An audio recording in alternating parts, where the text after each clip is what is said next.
The autumn rain hammered against the lidded windows of Windsor Castle with unusual ferocity, as if nature itself sensed the storm brewing within the ancient walls.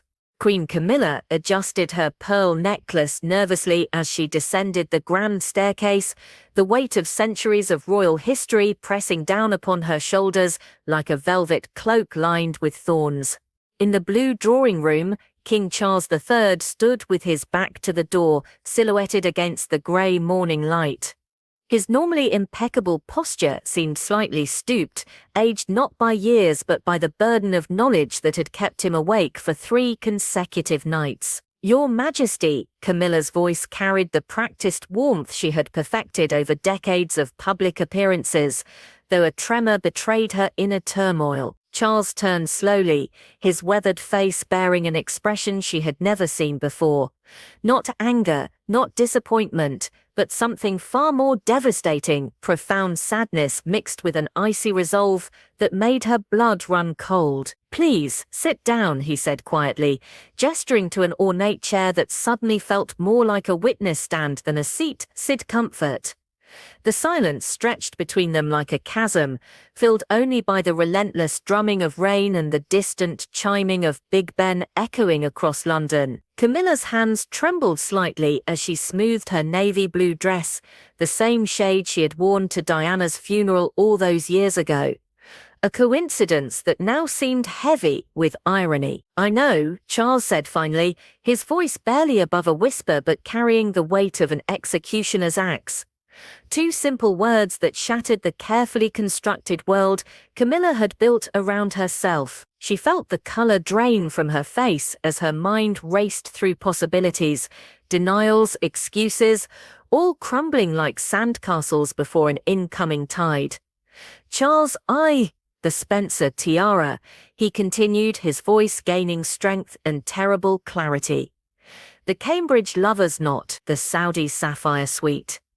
Should I continue? Each name fell like a stone into still water, creating ripples that threatened to engulf everything in their path. Camilla's carefully maintained composure began to crack, revealing glimpses of the desperation beneath. "How did you—" she began, then caught herself, realizing that the question itself was an admission of guilt. "Does it matter?" Charles moved to the window, staring out at the grey expanse of Windsor Great Park. "What matters is that Diana's jewelry, pieces that should have gone to William's wife, to our grandchildren, has been systematically disappearing from the royal collection. And now I know where it's been going." The revelation had come to Charles through the most unlikely of sources. 3 weeks earlier, Catherine, the Princess of Wales, had been preparing for a state dinner when she had asked to wear the Spencer tiara, a piece that held particular significance as it had belonged to Diana's family. The request had led to a thorough inventory of Diana's jewelry collection, maintained separately from the crown jewels as per her will. What they discovered was devastating in its scope and audacity. Over the past 2 years, 17 significant pieces had been quietly removed from their secure locations. Each disappearance had been carefully orchestrated, with paperwork altered, security footage mysteriously corrupted, and trusted staff members suddenly finding themselves transferred to other duties. The trail had led to Garrett and Gay, the historic London jeweller, where a private collector had been purchasing historically significant pieces through a series of discrete transactions. The collector's identity had been protected by layers of shell companies and offshore accounts, but modern forensic accounting was relentless in its pursuit of truth. When the financial trail finally emerged from its labyrinth of deception, it pointed directly to accounts controlled by a company owned by Camilla's distant cousin. A cousin who happened to be facing significant financial difficulties and who had been receiving substantial anonymous donations to cover his mounting debts. "The children," Charles continued, his voice breaking slightly, "Harry and William. Those pieces were meant for their wives, for their children. They were Diana's legacy, her way of remaining connected to the family she loved despite everything that happened between us." Camilla felt the walls closing in around her. The elaborate scheme that had seemed so clever, so carefully constructed, lay in ruins. The money had been intended for charitable purposes, she told herself. Support for various causes close to her heart, discreetly funded without the scrutiny that came with official royal patronage. But she knew that noble intentions could never justify the betrayal of trust that her actions represented. "I never meant," she began, her voice cracking. "You never meant." Charles turned from the window, his eyes blazing with a controlled fury that was more terrifying than any outburst could have been. "You never meant to steal from my dead wife. You never meant to rob my children of their mother's memory. You never meant to betray the trust of the monarchy itself." The weight of his accusations settled over the room like a funeral shroud. Camilla realized that this was not a conversation about forgiveness or explanation. This was a judgment that had already been rendered. "The Prime Minister has been informed," Charles continued with the methodical precision of a man who had thought through every ramification of his decision. "The Archbishop of Canterbury is being briefed as we speak. The paperwork has been prepared. Charles, please, your royal titles will be formally revoked at noon today. The Queen Consort's crown will be returned to the Tower of London immediately. You will retain your courtesy title as the wife of the King, but you will no longer hold any official position within the monarchy." The sentence hit Camilla like a physical blow.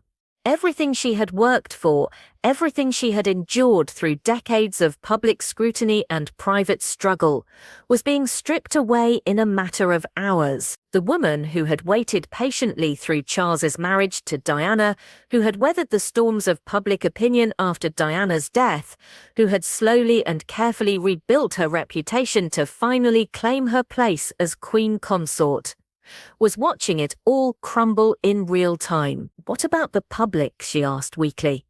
"The explanation, the truth," Charles replied with finality, modified for discretion, but the truth nonetheless.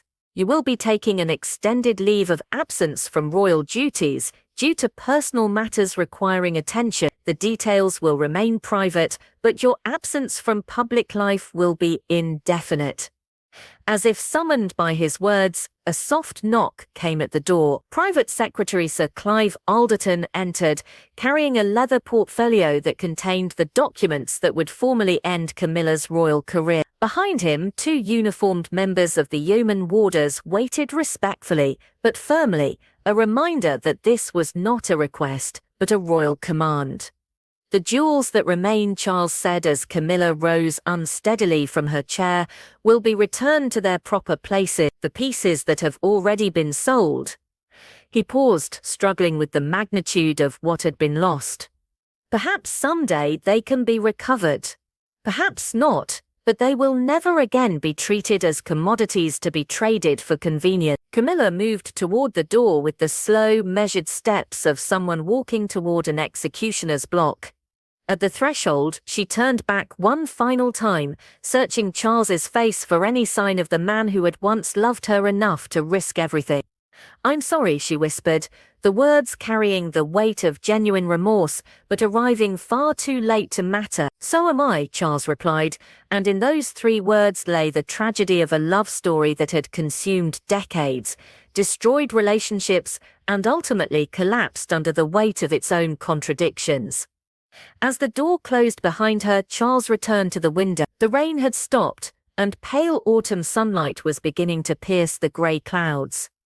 Somewhere in London, church bells were beginning to chime noon, the moment when the woman who had been Queen Consort would become simply Mrs. Parker Bowles once again. In the distance, he could see the long walk stretching toward Windsor Castle, the same path where Diana had walked with their young sons on countless weekend visits. The irony was not lost on him that in protecting Diana's memory and legacy, he had been forced to destroy the woman who had stood beside him for the second half of his life. The scandal would be contained, managed with the precision that only the palace machinery could achieve. The public would eventually move on to other stories, other controversies. But within the walls of the monarchy itself, the reverberations would continue for generations. Trust, once broken, could never be fully restored. That evening, as news of Queen Camilla's sudden personal leave began to circulate through royal circles, a different story was unfolding at Kensington Palace. Catherine, the Princess of Wales, sat in her private study carefully examining a small wooden box that had been delivered that afternoon. Inside, nestled in midnight blue velvet, lay the Cambridge Lover's Knot tiara, one of Diana's favourite pieces, returned to its rightful place in the royal collection. As Catherine lifted it delicately, she noticed a small envelope tucked beneath the velvet lining. The note inside, written in Diana's distinctive handwriting and apparently hidden away for decades, contained just a few lines. "For the future Queens of England, may you wear these with more joy than I was able to find, and may they remind you that love, in all its forms, requires sacrifice. Sometimes the greatest sacrifice is knowing when to let go." As Catherine read these words, she couldn't help but reflect on the day's events. Charles had made the ultimate sacrifice for the institution he had spent his life preparing to lead, choosing duty over personal happiness, justice over loyalty, the memory of his first wife over the comfort of his second. The tiara caught the lamplight, its diamonds sparkling like tears, carrying within their brilliance the stories of all the women who had worn them. Diana in her troubled happiness, Camilla in her brief triumph, and now Catherine, who would inherit not just the jewelry, but the complex legacy of love, loss, and the relentless demands of the crown. Outside Kensington Palace, London continued its eternal rhythm, unaware that within the ancient walls of monarchy, the delicate balance between public duty and private desire had shifted once again. The crown endured, as it always had, but at a cost that those who wore it understood better than anyone. In the end, the greatest tragedy was not that Queen Camilla had fallen from grace, but that her downfall had been so utterly predictable. Another chapter in the endless story of how the weight of history and the demands of the crown ultimately crushed those who tried to remake themselves in its image. The rain began again as night fell over Windsor, drumming against the windows with the same relentless rhythm that had witnessed the rise and fall of queens throughout the centuries. And in that rhythm, those who knew how to listen could hear the eternal truth about power, love, and the price of wearing a crown. That in the end, the monarchy's greatest strength and its most terrible weakness was its capacity to endure long after the hearts that served it had been broken.